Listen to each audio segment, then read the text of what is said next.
करने के साथ आप रेगिस्तान के राजस्थानी भाइयों और बहनों को पूरे मध्य प्रदेश की ओर से क्रांतिकारी जोहार पेश करता हूँ। साथियों और सज्जनों, भगवान बिरसा मुंडा की जयंती के 2 दिन बाद आपके इलाके की, आपके हमारे समाज की जिस बहुत बड़ी और एक प्रमुख समस्या है उसके ऊपर जिक्र करने के लिए, विचार मंथन करने के लिए बैठे हुए हैं सुबह से। मुझे भी ये पता चल गया था 4-5 दिन पहले से।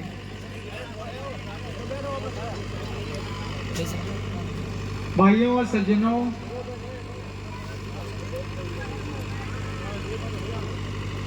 पूरे भारत में जहां जहां आदिवासी लोग रहते हैं,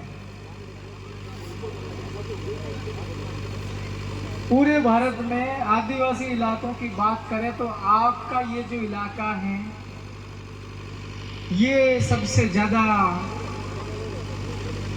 हमारे जीवन को परेशान करने वाला इलाका है। मैं भी इधर रह के गया हूँ काफी दिनों तक, क्रांतिवर को पता है यहाँ जीना मुश्किल पड़ता है। हम लोग हमारे इलाके में हम लोग रहते हैं, आबादी बहुत ज्यादा है, घनत्व जनसंख्या का ज्यादा है। हमारे पास आपकी तुलना में जमीनें भी बहुत कम है, मगर फिर भी जितनी कठिनाई आप लोग अपना जीवन जीने के दौरान सामना करते हैं, जितनी कठिनाइयों का, उतनी कठिनाइयों का सामना पूरे भारत में कोई भी आदिवासी सामना नहीं कर रहा है। तो मुझे आपकी ये जो समस्या है, इस समस्या के ऊपर समाधान करने में, मैं भी विधायक मध्य प्रदेश का होने के नाते आपके प्रॉब्लम का सॉल्व कैसे करें, उसके लिए मैं भी आया। बड़ी गंभीर समस्या DTSA, desert tribal special area. हमारे पड़ोस में साथी लोग बैठे हैं, दोनों विधायक जी कांति पर बैठे हुए हैं। वो सब प्लान एरिया है, एक ऐसा एरिया जिसका विकास करने के लिए प्लान बने हुए हैं, योजनाएं बनती है। लेकिन हमारे बाड़े में आपका ये जो इलाका है रेगिस्तान वाला, रानीवाड़ा, सांचौर, जालोर, पाली, इस इलाके में देश आजाद हुआ तब से लेकर के आज तक आदिवासियों की कॉमन प्रॉब्लम को एड्रेस करने के लिए कोई योजना नहीं बनी है। लेकिन आपके यहाँ के नया नवेले ही कहूंगा, पहली बार, पहले विधायक भी नहीं रहा आपका भजनलाल। तो भजनलाल को पता होना चाहिए कि पाकिस्तान से की बॉर्डर से लेकर के बांसवाड़ा तक ये पूरा का पूरा भिल इलाका है, भिल प्रदेश का।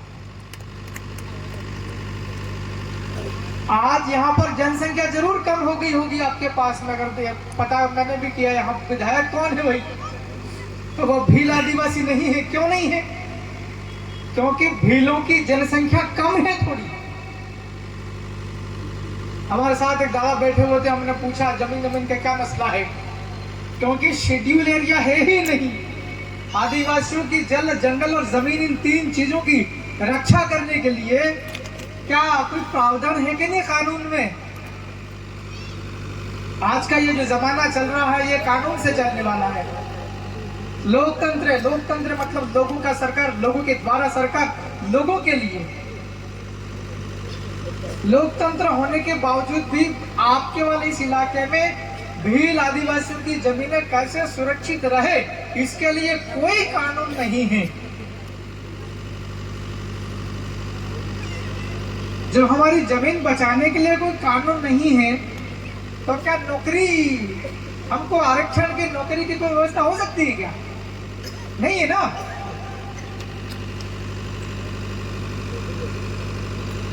यहाँ जेकी पटेल जी हैं, ठावर भाई हैं, राजस्थान की जयपुर की विधानसभा में आपके पास खूब ताकत है लोगों के लिए काम करने के लिए। लेकिन थोड़ी बहुत मेरे पास में भी है, उसका उपयोग मैं भी करूंगा आपकी समस्या का सॉल्व करने के लिए। जो मेमोरेंडम आपने पेश किया वो भजनलाल के टेबल पे पहुंचा देंगे और वापस फोन करके पूछेंगे भी भाई हमने लिखा है, कार्रवाई क्या किया, सही है कि नहीं है? अभी आप लोग कह रहे थे मोटरसाइकिल लेके भोपाल गया हूँ, लेकिन मेरे उस वाले इलाके से मोटरसाइकिल लेकर जयपुर जाना भी कोई ज्यादा टाइम नहीं लगने वाला।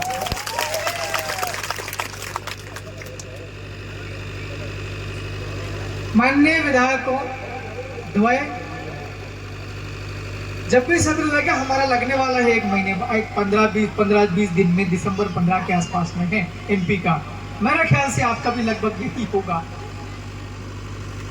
छाती ठोक के, टेबल ठोक के, मुझे तानते हुए भजनलाल को बोलना पड़ेगा कि भाई जो ये 2-3 संभाग है आपका, जोधपुर हो गया, पाली भी नया बना दिया ना, मतलब जो भी हमारा ये वाला रेगिस्तानी इलाका है, इस इलाके के अंदर अगर किसी को नौकरी करना है तो बाहर का आदमी एक भी यहाँ नहीं आएगा, हम लोग खुद हमारा इलाका संभाल लेंगे।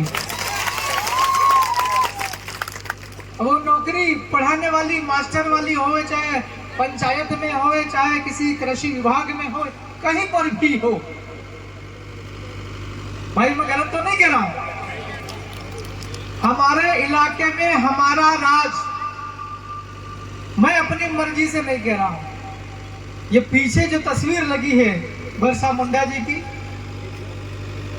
ये वो लड़ाई चालू कर दिए थे और इन्होंने ही बनवाया था कि हमारे वतन में हमारा राज।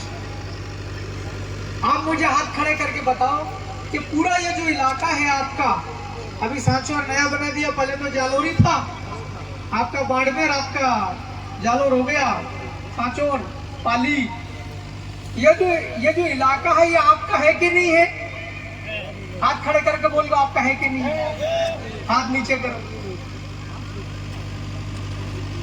जब इलाका हमारा है तो हम लोगों ने अभी तक, देखिए मैं आपको कमजोर नहीं गिन रहा हूं, मैं तो ये सोच रहा था कि कांति भाई ने, जयेश भाई ने बोला बाड़मेर एक तो वैसे ही जनसंख्या कम है उस इलाके में, कहाँ होंगे 150 लोग होंगे, मैं ये सोच रहा था, मगर आज देख रहा हूं बहुत बड़ी तादाद है आपकी। यही आपकी एकता, यही आपका संगठन, जो आप मांगो वो भजनलाल शर्मा को देना पड़ेगा। उसकी औकात नहीं है कि वो रोक ले हमारा हक। आपने एक और बड़ी अहम समस्या हम लोग के हाथ में दी, उसको भी हमने देखा है, कौन सी? सुधा माता। अभी हमारे थावर भाई कह रहे थे विधायक साहब, 5 जनवरी 2011 को सुप्रीम कोर्ट ने एक जजमेंट दिया था। सुप्रीम कोर्ट कोई भी जजमेंट देता तो ऐसे ही अंधाधुंध नहीं दे देता है, एक आध बार कभी कभार हो जाता होगा, जैसा राम मंदिर का फैसला, लेकिन ज्यादातर फैसले जो है वो सुप्रीम कोर्ट में बहुत स्टडी करके दिए जाते हैं। 5 जनवरी 2011 को जजमेंट आया, उसमें ये लिखा, सुप्रीम कोर्ट ने कहा कि पूरे भारत देश का अगर मूल यहाँ का मालिक है इस देश का, वो आदिवासी है। और उसमें भी भिल जनजाति का जिक्र किया है, उसमें भी भिल जनजाति का जिक्र किया है।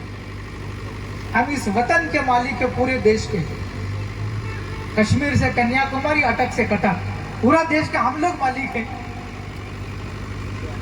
और आज मालिक की हालत बहुत खराब है भाइयों।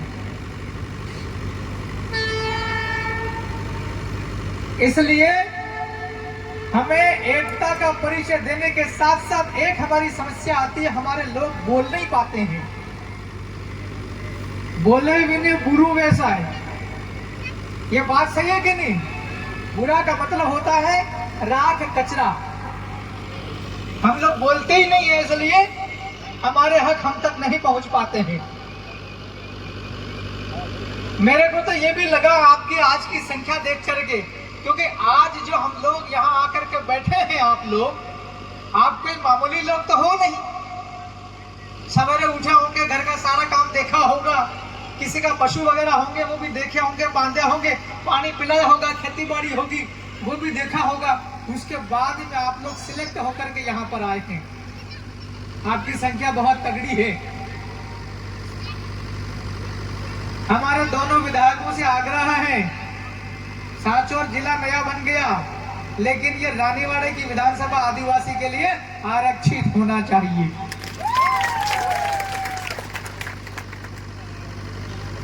देश आजाद हुआ 1947, आज हम लोग खड़े हैं 2024 में। इतना वक्त हो गया, 75 साल से ज्यादा। इतने लोग होने के बावजूद भी रानीवाड़ा के अंदर हमारी आवाज विधानसभा में उठाने के लिए कोई भी आदमी हमारे ग्रुप का नहीं गया। ग्रुप मतलब आपके भील आदिवासी का कोई भी नहीं गया है। इसलिए उसको भेजने के लिए पहले कोशिश ये करना चाहिए। अभी 2026 में परिसीमन होने वाला है ना। कोई आदिवासी बनेगी नई सीट, कोई बड़ी सीट होगी तो उसको दो होंगे। इसलिए ये आवाज भी आप लोगों को उठानी है। जैसी मांग हम विधायकों को आप लोगों ने दी, ये ऐसी की ऐसी मांग विधायक लोग तो आपके लिए लड़ेंगे ही लड़ेंगे, लेकिन पहली प्राथमिकता आप स्वयं आपकी लड़ाई लड़े। छेड़ना आपको है लड़ाई, और छेड़ दोगे तो लड़ने के लिए हम एमपी से चले आते हैं। आदिवासी इलाके के अंदर में गैर आदिवासी आदमी अपना कारोबार नहीं कर सकता, अपनी आजीविका नहीं कमा सकता है, अपना घर नहीं बना सकता है। ये पाकिस्तान की बॉर्डर से लगाकर सीधा वहां तक जा रहा है, आपका हमारे उधर तक महाकौशल तक जा रहा है। ये पूरा का पूरा एक जमाने में शेड्यूल्ड एरिया हुआ करता था, लेकिन देश आजाद होने के वक्त किसी ने ध्यान नहीं दिया। इस वाले इलाकों को छोड़ दिया, सिर्फ डूंगरपुर, बांसवाड़ा, उदयपुर, प्रतापगढ़ उसी को कहा शेड्यूल एरिया। इसको नहीं गिना शेड्यूल एरिया। शेड्यूल एरिया नहीं बनाया तो जो जमीनें थी हमारे आदिवासी लोगों की, आदिवासी लोगों को दिमाग था नहीं की समझदारी थी नहीं, तब जमीनें बेचते गए। ऐसा कोई कानून भी यहाँ पर लागू नहीं, प्रभावी नहीं है कि आदिवासी अपने जमीन बचा सकता है, इसलिए बिकती गई। जब जमीनें बिकती गई तो हमारी जनसंख्या कम होती गई। सुधा माता के अंदर में हम लोग भी बात भी करेंगे, हम सबकी साझा जिम्मेवारी बनती है। और मैं इस मंच पर यहाँ कह के जा रहा हूँ पूरी भजनलाल सरकार को और भजनलाल सरकार के निर्देशन में काम करने वाले पूरे प्रशासन को, सुधा माता मंदिर, सुधा माता जो है वो हमारी कुल की देवी है, वो हमारा डीएनए का देवता है, वह मंदिर हमारा है। उसके अंदर का पंडा पुजारी कौन कौन है? आदिवासी है। कौन है गांधी भाई? पहले थे आदिवासी। हम मैं यहाँ के कह के जा रहा हूँ, जब मैं विधायक आया हूँ तो यहाँ प्रशासन की भी जिम्मेवारी बनेगी। यहाँ कौन कौन आया था, क्या क्या बोल गया था। अभी कलेक्टर का फोन भी लगाना है, आप लोग हमारे विधायक की मैं भी लगाऊंगा। भाई दूर से आया हूँ लोगों के लिए मैं। वहां का कौन है पोंगा पुजारी, उसको हटा के आदिवासी लगाएंगे भाई।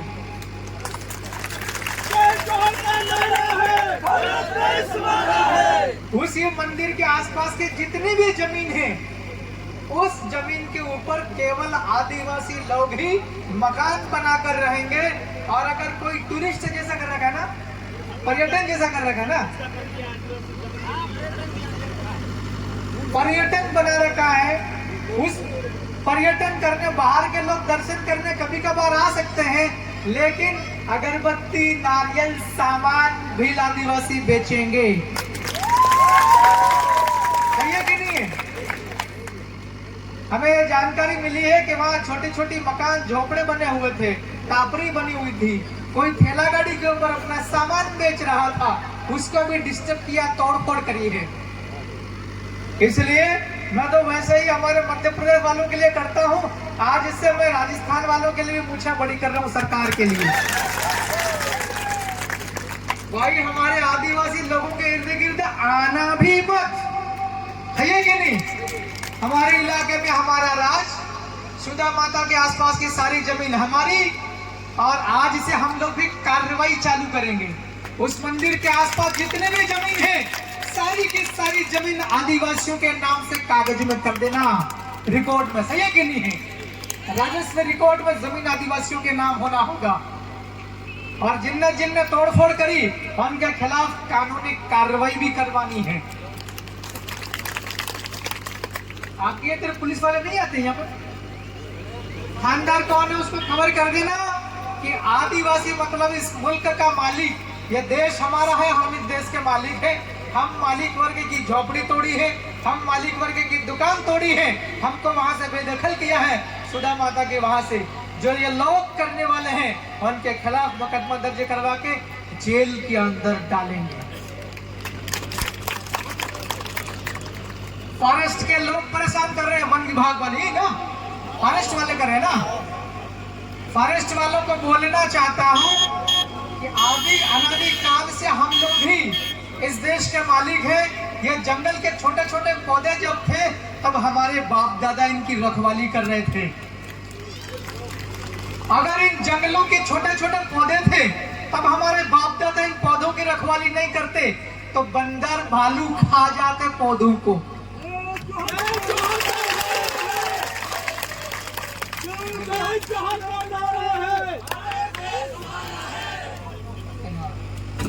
हमारे बाप दादा आज से 400-500 साल पहले इन जंगलों में छोटे छोटे पौधों की रक्षा नहीं करते, लोमड़ी भालू बंदर खा जाते। जब जंगल हमने बनाए हैं, जंगल बड़े हमारे बाप दादाओं ने किए हैं, ये फॉरेस्ट वाले मूर्ख लोग कैसे आ सकते हैं अपने इलाके में? है कि नहीं है? अब ये DTSR वाला चालू हो गया ना, डेजर्ट ट्राइब स्पेशल एरिया। अब जब नौकरी भी हम लोग अपने इलाके के आदिवासी लोग ही फॉरेस्ट के अंदर में फॉरेस्ट गार्ड की भर्ती कराएंगे, सही है कि नहीं? हमको नीचे से ही इलाज करना पड़ेगा, नीचे से ही। अब आरक्षण में हमारे लोग है ही नहीं इलाके में नौकरी करने वाले, दूसरे कर्मचारी आ रहे हैं, वो आकर के अपने को डराएंगे। तो बेहतर इलाज ये है कि DTA लागू करवाएं और इस इलाके में जितने भी शासकीय वैकेंसी हैं, सरकारी पद हैं नौकरियों के, सारे के सारे पद यहाँ के जो भील आदिवासी लोग रहते हैं इसी इलाके के, इन्हीं को नौकरी मिलना चाहिए। तो आधा इलाज तो वैसे ही हो जाएगा, थोड़ा बहुत बाकी रहेगा कानूनी इलाज वाला, वो हम लोग कुर्राटी बपकारी करते हुए MP से भी आ जाएंगे। हमारी बात को गौर से सुनाओ। मैं पूरे मध्य प्रदेश की ओर से, तो मैं अकेला आदमी हूँ, क्या करूँ, पूरे MP का हूँ। आपके यहाँ तो 3 थे, अभी 4-5 होने वाले। आपका पूरा परिवार आप अकेले कैसे हो? मैं तो कह रहा हूँ पूरा पाकिस्तान की बॉर्डर से लेकर के उधर झारखंड तक हमारा ही है कि नहीं? इस रेगिस्तानी इलाके में अगर कोई आदिवासी, हमारे खास करके भील आदिवासी इधर रहता है, इन्हें अगर कोई छेड़छाड़ करेगा, जमीन छीनने की कोशिश करेगा, मकान से बेदखल करने की कोशिश करेगा, उसको हम लोग किसी भी कीमत में छोड़ेंगे नहीं। और हम जाते जाते कह रहे हैं कि भजनलाल शर्मा जी की सरकार खास करके हमारे इस आदिवासी इलाके के लिए आरक्षण की हमारी जो मांग है, हमारे इलाके के अंदर हमारे ही लोगों को नौकरी चुपचाप आरक्षण DTA से चालू करवा देना। बहुत बहुत धन्यवाद।